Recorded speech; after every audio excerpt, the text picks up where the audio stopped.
ಚಿಕ್ಕಬಳ್ಳಾಪುರ ತಾಲೂಕಿನ ದೊಡ್ಡ ಪೈಲಗುರ್ಕಿ ಸಮೀಪದ ಶೆಟ್ಟಿಗೆರೆ ಕ್ರಾಸ್ ಬಳಿಯ ರಾಷ್ಟ್ರೀಯ ಹೆದ್ದಾರಿಯಲ್ಲಿ ಈ ದುರ್ಘಟನೆ ಸಂಭವಿಸಿದೆ. ಬುಧವಾರ ರಾತ್ರಿ ಗೌರಿಬಿದನೂರಿನಿಂದ ಆಂಧ್ರಪ್ರದೇಶಕ್ಕೆ ಕೋಳಿ ಮರಿ ಮಾಡುವ ಉದ್ದೇಶದಿಂದ ಮೊಟ್ಟೆಗಳನ್ನು ಸಾಗಿಸುತ್ತಿದ್ದ ಟೆಂಪೋ ವೇಗವಾಗಿ ತೆರಳುತ್ತಿತ್ತು. ಈ ವೇಳೆ ಹಿಂಬದಿಯಿಂದ ಬಂದ ಕಾರೊಂದು ಏಕಾಏಕಿ ಚಮಕ್ ನೀಡಿದ ಪರಿಣಾಮ ಟೆಂಪೋ ಚಾಲಕ ನಿಯಂತ್ರಣ ಕಳೆದುಕೊಂಡಿದ್ದಾನೆ. ಪರಿಣಾಮ ರಸ್ತೆ ಬದಿಯ ಅರಣ್ಯ ಪ್ರದೇಶಕ್ಕೆ ನುಗ್ಗಿದ ಟೆಂಪೋ 3 ಪಲ್ಟಿಯಾಗಿದೆ. ಟೆಂಪೋದಲ್ಲಿ ಸಾಗಿಸುತ್ತಿದ್ದ ಲಕ್ಷಾಂತರ ರೂಪಾಯಿ ಮೌಲ್ಯದ ಕೋಳಿ ಮೊಟ್ಟೆಗಳು ಸಂಪೂರ್ಣ ಮಣ್ಣು ಪಾಲಾಗಿವೆ. ಅದೃಷ್ಟವಶಾತ್ ಟೆಂಪೋ ಚಾಲಕ ಪ್ರಾಣಾಪಾಯದಿಂದ ಪಾರಾಗಿದ್ದು ಸಣ್ಣ ಪುಟ್ಟ ಗಾಯಗಳಾಗಿವೆ. ಗೌರಿಬಿದನೂರು ಕಡೆ ಇದ್ದೂಪುರ ರೋಡಿಂದ ಚಿತ್ತೂರಿಗೆ ಕೋಳಿ ಮೊಟ್ಟೆ ಬರೋ ಟೈಮಲ್ಲಿ ರಾತ್ರಿ ಒಂದು 8:45 ಗಂಟೆ ಆಗಿತ್ತು. ಒಂದು ಕಾರ್ ಒಂದು ಬಂದು ಸ್ಪೀಡಾಗಿ ಬಂದು ಹಿಂಗೆ ಲಾರಿ ಪಕ್ಕದಲ್ಲಿ ಬಂದು ಎಲ್ದ ಗಾಡಿ ಬ್ರೇಕ್ ಹೊಡೆದು ಕಂಟ್ರೋಲ್ ಆಗಿಲ್ಲ, ಗಾಡಿ ಎಳ್ಕೊಂಡು ಬಂದ್ಬಿಡ್ತು. ಕೋಳಿ ಮೊಟ್ಟೆ 10 ಲಕ್ಷವರೆಗೂ ಲಾಸ್ ಆಗೈತೆ. ಮೊಟ್ಟೆದು ಬರೀ ಗಾಡಿ ಬಿಟ್ಟು ಮೊಟ್ಟೆದು ಇನ್ಶೂರೆನ್ಸ್ ಅವರು ಕಟ್ಸ್ಕೊಂಡವ್ರಿಗೂ ಮಾತ್ರ ರೆಸ್ಪಾನ್ಸ್ ಮಾಡ್ತಾರೆ, ಕಟ್ಟಿಸ್ಕೊಂಡ ಮೇಲೆ ಕ್ಲಿಯರ್ ಮಾಡೋಕ್ಕೆ ರೆಸ್ಪಾನ್ಸ್ ಮಾಡ್ತಾ ಇಲ್ಲ.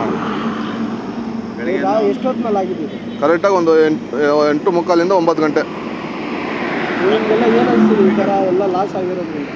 ಏನೋ ಹೊಟ್ಟೆ ಉರಿತೈತೆ, ಇನ್ನೇನೋ ಮಾಡೋಣ. ಗಾಡಿ ಬಿಟ್ಟು 10 ಲಕ್ಷ, ಗಾಡಿ ಸಪ್ರೇಟು. ಗಾಡಿ ಫುಲ್ಲು ಚಿಂದಿ ಚಿತ್ರಾನ್ನ ಆಗಿದೆ, ಫುಲ್ ಅಪ್ಸೈಡ್ ಆಗಿದೆ. ಅಲ್ಲಿ ಆ ಸರೌಂಡಿಂಗಲ್ಲಿ ಅಲ್ಲಿ ಬಿದ್ದಿದೆ ಗಾಡಿ. ಅಲ್ಲಿಂದ ಬಂದು 3 ಪಲ್ಟಿ ಆಗಿದೆ.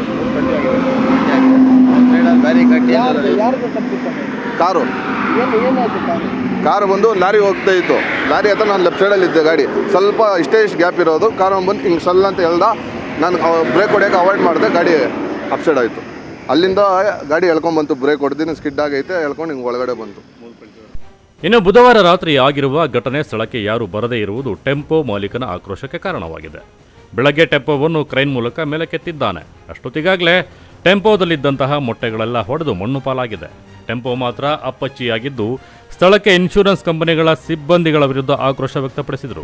ಫಾರಮಿಂದ ಬರ್ತಾ ಇದ್ದು ನೈಟ್ ಡ್ರೈವರ್ ನಮ್ಗೆ ಫೋನ್ ಮಾಡಿದ, ಗಾಡಿ ನಮ್ಮದೇ ಇದು ವೆಂಕಟೇಶ್ವರ ರಾಜದ ಇದು. ಅದೊಂದು ನೈಟ್ 8:45 9 ಗಂಟೆಯಲ್ಲಿ ಗಾಡಿ ಆಕ್ಸಿಡೆಂಟ್ ಆಗಿದೆ. ಇಲ್ಲ ಕಾರನ್ನು ಚಮಕಾಯಿಸಿ ಅಂದ್ಬಿಟ್ಟು ಗಾಡಿ 3 ಪಲ್ಟಿ ಹೊಡೆದಿದೆ. 3 ಪಲ್ಟಿ ಹೊಡೆದು ಗಾಡಿ ಹೋಗಿ ಅಲ್ಲಿ ಬೇಲಿಯಲ್ಲಿತ್ತು. ಬೆಳಗ್ಗೆ 6 ಗಂಟೆಯಿಂದ ಯಾವುದಕ್ಕೂ ರೆಸ್ಪಾನ್ಸ್ ಮಾಡ್ತಾ ಇದ್ದು, ಯಾವುದೂ ಒಂದು ಚೂರು ರಿಪ್ಲೈ ಮಾಡ್ತಾ ಇಲ್ಲ. ಇನ್ಶೂರೆನ್ಸ್ ಆಗಲಿ ಇವ್ರಾಗಲಿ 50 ಫೋನ್ ಮಾಡಿ ಟೋಲ್ ಫ್ರೀ ನಂಬರ್ಗೆಲ್ಲ ಇದು ಮಾಡಿಲ್ಲ. ಮತ್ತು ಹೈವೇದವರು ಒಬ್ಬರು ಬಂದು ತಿರುಗಿ ನೋಡಿಲ್ಲ ಏನಾಗಿದೆ ಎತ್ತ ಅಂದ್ಬಿಟ್ಟು. ಮನುಷ್ಯ ಸತ್ತೋದ ಕೂಡ ಅಷ್ಟೇ, ನಾನು ಟೋಲ್ಗೆ ಮಾತ್ರ ಕಾಸು ಕರ್ಸ್ಕೊತಾರೆ. ಬಂದು ಏನಾಗಿದೆ ಅಂತ ನೋಡ್ಬೇಕಲ್ವ, ಯಾವುದು ಬಂದು ನೋಡಿಲ್ಲ. ಇಲ್ಲಿ ಇನ್ಶೂರೆನ್ಸ್ ಅವರು ನೋಡಿ ಎಷ್ಟು ಕಿತ ಮಾಡಿದ್ದೀನಿ ನೋಡಿ, ರಿಪ್ಲೈ ಮಾಡಿಲ್ಲ. ಇನ್ಶೂರೆನ್ಸ್ ಕಾಪಿನಲ್ಲಿ ಹಣ ಈ ಥರ ಲಾಸ್ ಆಗಿದೆ. ಕಂಪ್ನಿಯವರೆಲ್ಲ ನಮ್ಮ ತಲೆ ಮೇಲೆ ಮೊಟ್ಟೆ 10 ಲಕ್ಷ ಅಂತ ಇದ್ದಾರೆ. ಗಾಡಿದೊಂದು 7 ಲಕ್ಷ ಆಗುತ್ತೆ ಇನ್ಶೂರೆನ್ಸ್ ಕೇಳಿದ್ರೆ ಇದಕ್ಕೆ ಕೊಡಲ್ಲ ಇನ್ಶೂರೆನ್ಸ್, ಅದಕ್ಕೆ ಕೊಡಲ್ಲ, ಹಂಗಾಗ್ಬಿಟ್ಟು ಏನೋ ಮಾಡ್ತಾರೆ. ಜಾಸ್ತಿ ಮಾತ್ರ ಕೇಸ್ ಹಾಕಿ ಹೋಗಿ ಅಂತಾರೆ. ಇನ್ಶೂರೆನ್ಸ್ ಕಟ್ಟುವಾಗ ಮಾತ್ರ ಮುಂದೆ ಬರ್ತದೆ. ಕಟ್ಸ್ಕೊಂಡ್ಮೇಲೆ ಒಬ್ಬರು ತಿಂಗಳು ಇನ್ಶೂರೆನ್ಸ್ ಹೋಗೋಣ ಬೆಳಗ್ಗೆ ಒಂದು 50 ಕಾಲ್ ಮಾಡಿದ್ದೆ, ರಿಪ್ಲೈ ಅನ್ನೋದೇ ಮಾಡಿಲ್ಲ. ಮತ್ತು ಸ್ಪಾಟ್ ಇನ್ಫೆಕ್ಷನ್ ಮಾಡಿದ್ರೆ ಜಾಸ್ತಿ ಬರ್ತದೆ. ಸ್ಪಾಟ್ ಇನ್ಫೆಕ್ಷನ್ ಮಾಡೋಕ್ಕೆ ಬಂದಾಗ ಯಾವುದು ಬಂದೇ ತಾನೆ ಜಾಸ್ತಿ ಬರೋದು. ಇವಾಗ ಅದರಲ್ಲಿ ಇನ್ಶೂರೆನ್ಸಲ್ಲಿ 40% 50% ಆಗ್ತದೆ. ಇವಾಗ ಗಾಡಿಗೆ ಹೆಚ್ಚು ಕಮ್ಮಿ 8 ಲಕ್ಷ ರೂಪಾಯಿ ಮೇಲೆ ಆಗುತ್ತೆ. ಅದಲ್ಲ ಮಮ್ಮ ಅಂದರೆ ಇನ್ಶೂರೆನ್ಸ್ ಇದು ಮಾಡಿಕೊಂಡು ಫೈಟ್ ಮಾಡಿದ್ರೆ 1 ಲಕ್ಷ ಇಲ್ಲ 1.5 ಲಕ್ಷ ಕೊಡ್ಬೋದು. ಇವಾಗ ಗಾಡಿ ಏನಾಗಿದೆ ಅಂತ ನೀವೇ ನೋಡಿದ್ದೀರಾ ಕಣ್ಣಲ್ಲಿ, ಗಾಡಿ ಏನಾಗಿದೆ ಅಂತ. ಗಾಡಿ ಎಲ್ಲ ಟೋಟಲ್ ಲಾಸ್ ಆಗಿದೆ. ಗಾಡಿ ಇಂಜಿನು ಚಾಸಿ ಬಾಡಿ ಎಲ್ಲ ಗಾಡಿ ಟೋಟಲ್ ಲಾಸ್ ಆಗಿದೆ. ಗಾಡಿ ಕ್ರೇನ್ ಬೇರೆ ಕದ್ದಿದ್ದೀರಿ. ಇವಾಗ ಕ್ರೇನಲ್ಲೇ ನಿಲ್ಲಿಸಿ ನೀವು ನೋಡಿದ್ರಿ. ಇವಾಗ ಟೋಯಿಂಗ್ ಗಾಡಿ ಕೇಳಿದ್ದೀರಿ. ಟೋಯಿಂಗ್ ಗಾಡಿಗೆ ಎತ್ಕೊಂಡು ಇವಾಗ ಎಲ್ಲಿಗೆ ಎತ್ಕೊಬೇಕಂತ ಅದು ಗೊತ್ತಾಗ್ತಾ ಇಲ್ಲ ನಮ್ಗೆ. ಯಾಕಂದರೆ ಶೋರೂಮ್ಗೆ ಎತ್ಕೊಂಡು ಹೋಗೋದು ಇಲ್ಲ ಅಂದರೆ ಲೋಕಲಲ್ಲಿ ಬಿಡೋದು ಅಂತ ಗೊತ್ತಾದ. ಆ್ಯಕ್ಚುಲಿ ಇವಾಗ ಇನ್ಶೂರೆನ್ಸ್ ಬಂದು ಇನ್ಫೆಕ್ಷನ್ ಮಾಡಿದರೆ ಶೋರೂಮ್ ಬಿಡ್ಬೋದಿತ್ತು. ಇವಾಗ ಎಲ್ಲಿ ಎತ್ಕೊಂಬೋದ್ಬಿಟ್ಟು ಯೋಚನೆ ಮಾಡಿದಾಗ ನಿಲ್ಲಿಸಿದೆ ಗಾಡಿ. ಅದು ಫೋನ್ ಕಾಯ್ಕೊಂಡು ಅದಕ್ಕೆ ಹಂಗಾಗಿದೆ ಅಣ್ಣ. ಗಾಡಿ ಬಂದು 4-5 ವರ್ಷದ ಗಾಡಿ, 2021 ಮಾಡಲು ಗಾಡಿ.